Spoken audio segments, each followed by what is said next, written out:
வணக்கம் சார். வணக்கம். சவுத் கொரியால நேத்து நைட்டோட நைட்டா எமர்ஜென்சி அனௌன்ஸ் பண்ணிருக்காங்க. ஆனா ஒரு 6 மணி நேரத்திலேயே மறுபடியும் வாபஸ் வாங்கிட்டாங்க.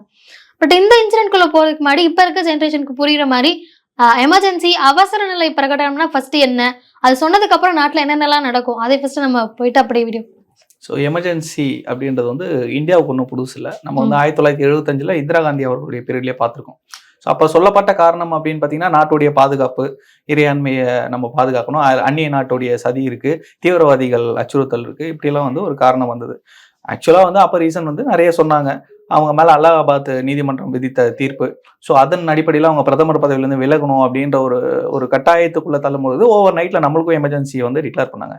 எமர்ஜென்சி டிக்ளேர் பண்ணும்போது ஒரு விஷயம் வந்து என்ன அப்படின்னா, மக்களுக்கு கொடுக்கப்பட்ட அரசியல் அமைப்பு சட்டம் கொடுக்கப்பட்ட அடிப்படை உரிமைகளை வந்து அரசாங்கமே எடுத்துக்கும் அப்படின்ற ஒரு விஷயம். ஆர்டிகல் 350T, ஆர்டிகல் 352 படி இந்திய மக்களுக்காக இந்திய அரசாங்கம் வந்து அவசர நிலையை வந்து பிரகடனப்படுத்துச்சு.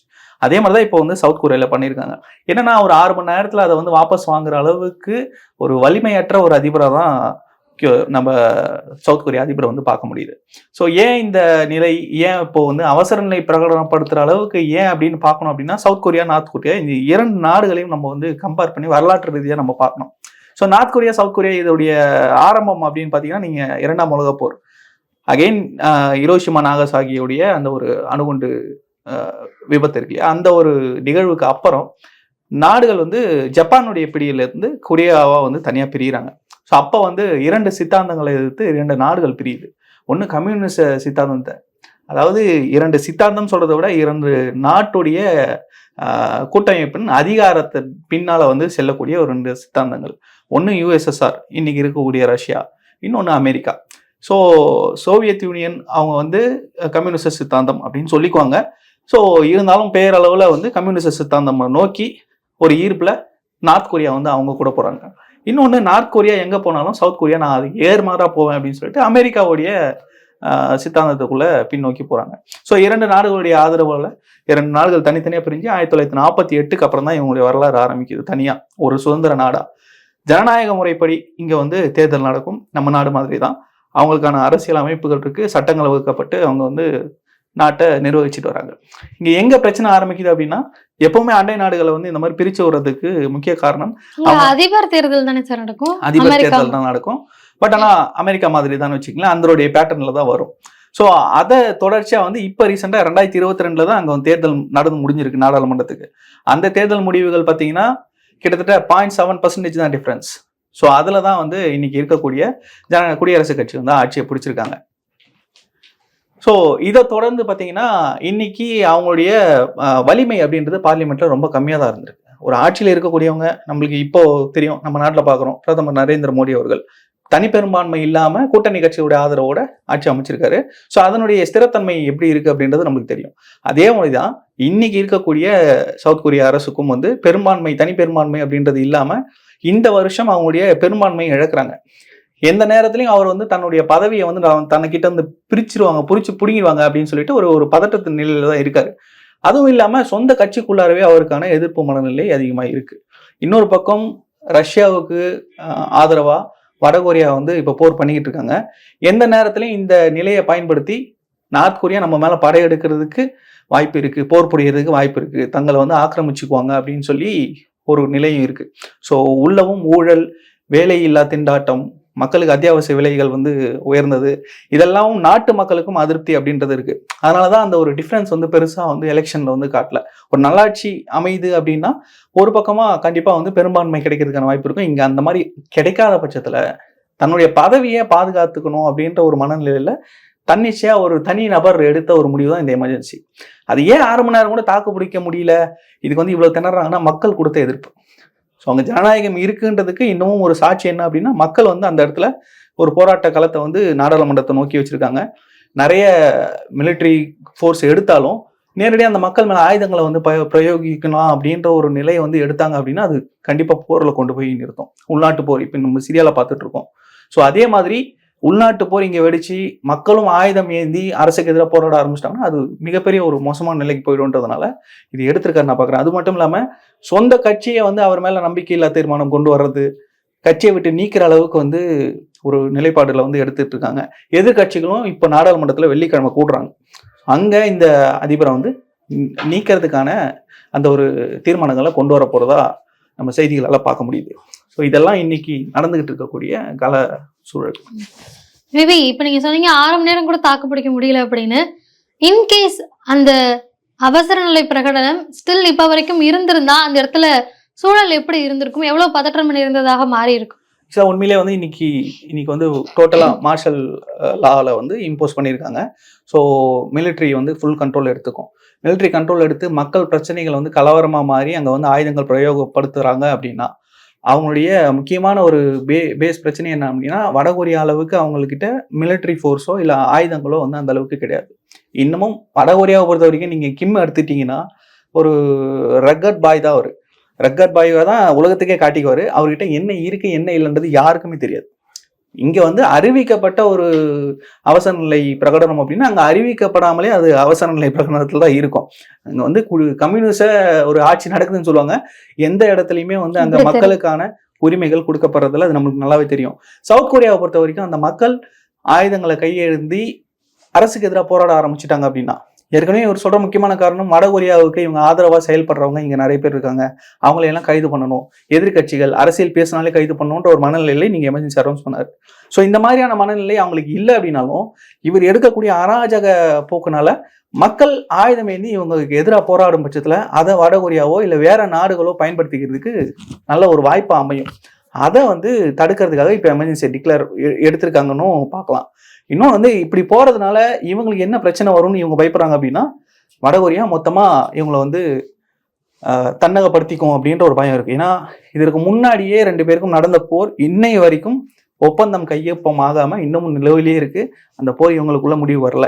நடுவில் நிறைய இதெல்லாம் கூட பார்த்திருக்கோம். இங்க இருந்து அங்க குப்பை பேக் போடுறது, இந்த மாதிரி நிறைய பிரச்சனைகள் தொடர்ந்து நடந்துட்டே தான் இருக்கு. நம்ம பக்கத்து வீட்டுல நம்ம பண்ற பிரச்சனை மாதிரியே தான் அவங்களுக்கும் வந்து நடந்துகிட்டு இருக்கும். ஏன்னா நீங்க தென்கொரியாவா இருக்கட்டும் வடகொரியாவா இருக்கட்டும் அவங்கள சமய சார்பு அப்படின்றது கிடையாது. அவங்கள வந்து 51% பேர் வந்து பார்த்தீங்கன்னா சமயமற்றவர்கள். பௌத்தர்கள் இருக்காங்க, கிறிஸ்தவர்கள் இருக்காங்க. இதெல்லாம் வந்து ரொம்ப சிறுபான்மையின இதுவாக தான் இருக்காங்க. அவங்களுக்குள்ள வந்து எப்பவுமே பங்காளி சண்டைனே எடுத்துக்கலாம். நம்மளுக்கு வந்து இந்தியா பாகிஸ்தான் பார்ட்டிஷன் வந்து இப்போ சவுத் கொரியா நார்த் கொரியா பார்ட்டிஷனும் வந்து ஒரே மாதிரி தான் இருக்கும் பார்க்கறதுக்கு. ஸோ ஒரே இனக்குழு, அவங்க கொரியர்கள் அப்படின்ற ஒரு இனக்குழுவாக தான் இருப்பாங்க. அவங்களுக்குள்ளார மீஸ் என்ன அடிச்சிட்டான், இந்த பாருங்க கிள்ளிட்டான் அப்படின்ற மாதிரி சின்ன சின்ன பிரச்சனைகள் தான். பட் ஆனால் அது பெரிய தலைவர்களே ரியாக்ட் பண்ணுற அளவுக்கு தான் வந்து அவங்க நடந்துக்குவாங்க. ஸோ இந்த ஒரு பிரச்சனையும் வந்து இருக்குது. இன்னும் இந்த குப்பைகளை போட்டு இதில் வந்து நாசம் பண்ணுறது, காற்றை வந்து தனக்கு நமக்கு வந்து ஆதரவாக பயன்படுத்திக்கிறது, இந்த மாதிரியான விஷயங்கள் சில்மிஷங்கள்லாம் நிறைய பண்ணுவாங்க.